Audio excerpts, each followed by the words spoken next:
देखिए, आज जुमे की नमाज का दिन था। शांतिपूर्ण तरीके से यह नमाज जो है वो संपन्न हुआ है। हालांकि तहखाने मामले में आदेश के बाद हलचल लगातार ज्ञानवापी परिसर में तेज रही है। पहले हम तस्वीरें दिखा दें कि ये देखिए, भारी संख्या में जो मुस्लिम समाज के लोग रहे वो ज्ञानवापी परिसर में नमाज अदा करके आ चुके हैं। मुख्तार भाई हमारे साथ है, मुस्लिम पक्षकार भी हैं, अपनी बातों को दमखम के साथ न्यायालय के माध्यम से रख भी रहे। मुख्तार भाई, क्या हम समझें कि नाराज़गी जो थी पिछले आदेशों को लेकर अब वो पूरी तरीके से दूर हो चुकी है? क्योंकि आप लोगों ने कुछ शुरुआती दिनों में जाहिर भी किया था कि पूरी तरीके से नाराज़गी है। नाराज़गी कैसे ख़त्म हो जाएगी? गलत तरीके से हमारे मस्जिद में घुस के पूजा हो रहा है, नाराज़गी ख़त्म हो जाएगी? कहाँ की बात कर रहे हैं? बगैर किसी कायदा कानून के, बगैर किसी साक्ष्य के उसमें पूजा हो रहे हैं। न्यायालय का आदेश मिल गया है, धोखे में न्यायालय को रख के आदेश पा लिए। उस आदेश में जो बात लिखी गई है मौके पे कहाँ है? आदेश में लिखा गया है कि दक्षिणी तहखाने में स्थित मूर्ति का पूजा करिए, अब आप ले आकर रख के पूजा कर रहे हैं।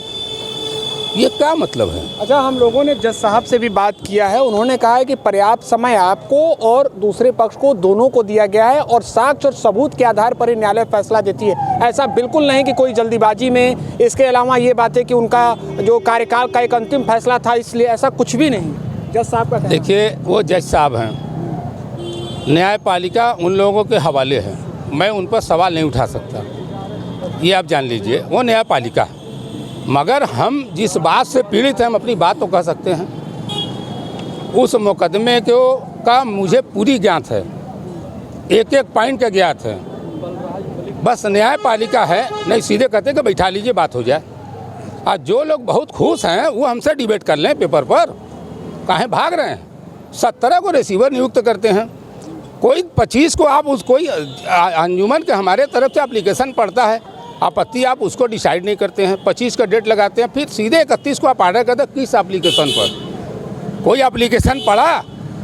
शैलेंद्र पाठक जी दे रहे हैं एप्लीकेशन, आप बताइए रिसीवर घोषित करने का। जब वो अपना पूरा अधिकार 2014-2016 में विश्वनाथ ट्रस्ट को दे दिया तो उनके पास क्या अधिकार है?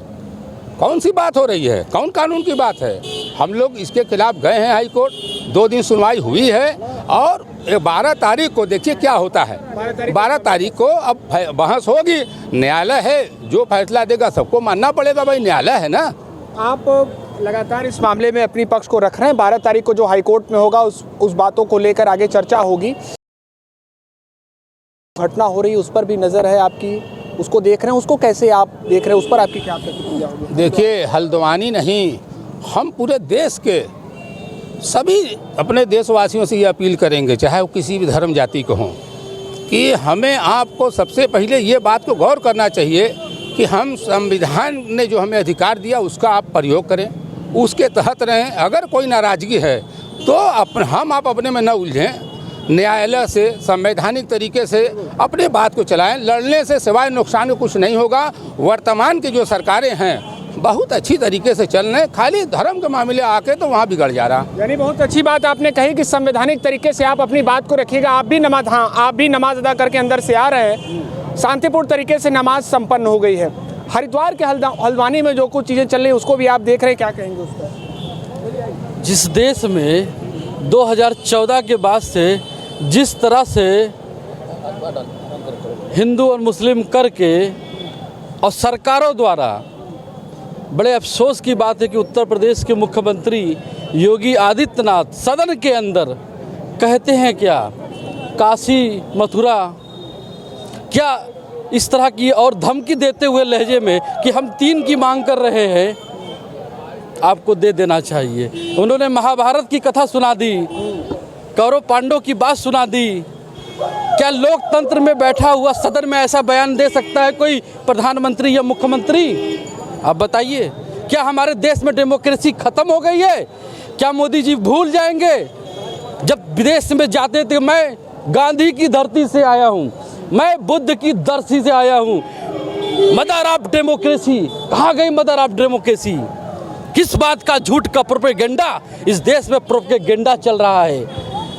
हिंदू और मुस्लिम में खोट नहीं है। नहीं, कहीं खोट नहीं है। और दूसरी बात कि संवैधानिक तरीके से ही देश चलेगा। हरिद्वार में जो हो रहा है उसको लेकर आप हल्द्वानी की बात करते हैं, महरौली की बात नहीं करते हैं। नहीं, अभी जो घटनाएं चल रही है हम उस पर ही बात करेंगे। कितने अफसोस की बात है कि बताइए, किसी भी जगह के धार्मिक स्थल को तोड़ना क्या इस सरकार को अच्छा लगता है?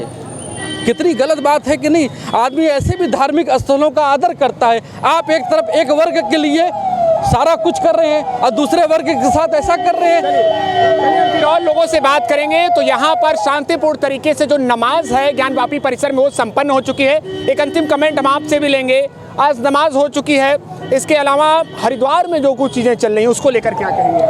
जी, मैं सरफराज अहमद, राष्ट्रीय बुनकर एक्शन कमेटी का अध्यक्ष। शुरू अल्लाह के नाम से जो नहायत रहीम रहम करने वाला है। देखिए, हमारा देश और ख़ास तौर से बनारस सांस्कृतिक राजधानी है और यहाँ से हमेशा से पैगाम दिया जाता रहा है, इंशाअल्लाह आगे भी दिया जाता रहेगा।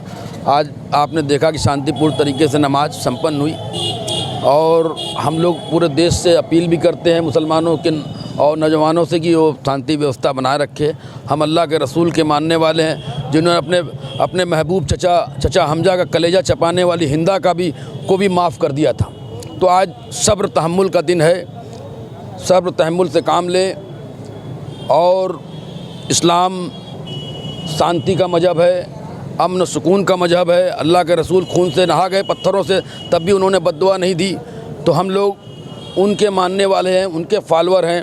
और आपने शांति का पैगाम दिया, हरिद्वार को लेकर क्या कहेंगे? क्या वहाँ पर जो घटनाएं हो रही हैं उसके बारे में आपने सुना होगा?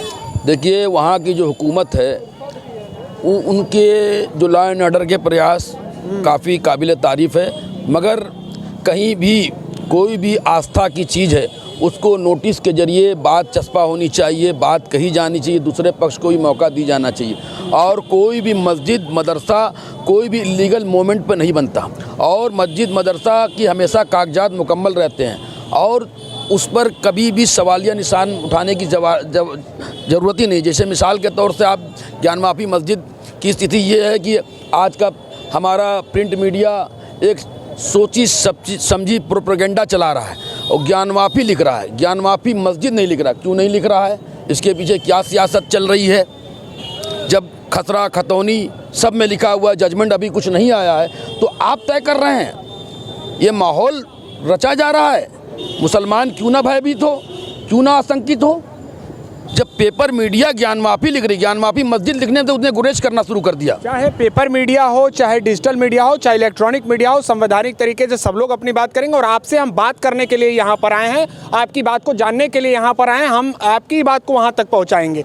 ठीक है, तो आपने कहा शांतिपूर्ण तरीके से नमाज संपन्न हुई। एक बात मैं और भी दूसरी बात मैं ये कहना चाहता हूँ कि देखिए, हमेशा से एक सिस्टम रहा है मुकदमा लड़ने का कि अपनी बात रखी जाती है, अपना पक्ष, अपने सबूत पेश किए जाते हैं।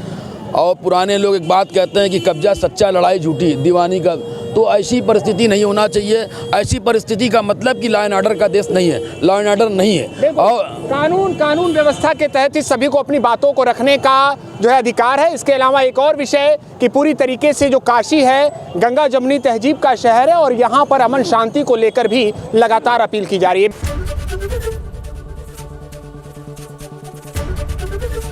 एबीपी गंगा, खबर आपकी, जुबान आपकी।